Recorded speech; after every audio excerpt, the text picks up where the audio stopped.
Welcome back. మాజీ మంత్రి అంబటి రాంబాబు చేసిన వ్యాఖ్యలను తాను సమర్థించడం లేదన్నారు ఆయన కుమార్తె అంబటి మౌనిక. స్వయంగా రాంబాబు కూడా తన వ్యాఖ్యలు తప్పు అని మీడియా ముందు చెప్పారని గుర్తు చేశారు.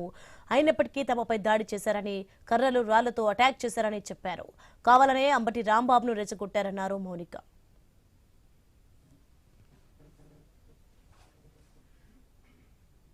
లేడీస్ ఉన్న ఇంట్లోకి మగవారిని మూకుమ్మడిగా పంపి ఈ సందర్భంలో నేను గల్లా మాధవి గారిని అడుగుతున్నాను, ఇది మీకు ఏ నైతిక విలువ ఉందని చెప్పి మీరు క్షమాపణ కోరుతున్నారు అంబటి రాంబాబు గారి దగ్గర నుంచి?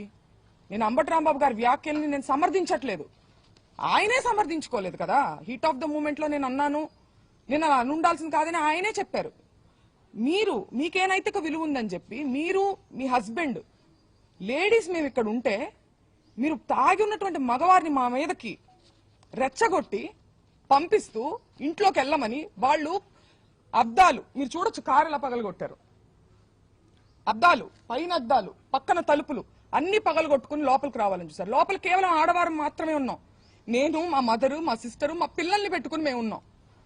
హోమ్ మినిస్టర్ అనిత గారిని కూడా నేను సూటిగా ప్రశ్నిస్తున్నాను, దీన్ని మీరు సమర్థిస్తారా?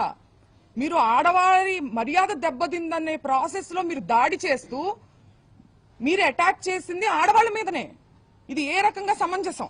ఇది ఏ రకంగా న్యాయం?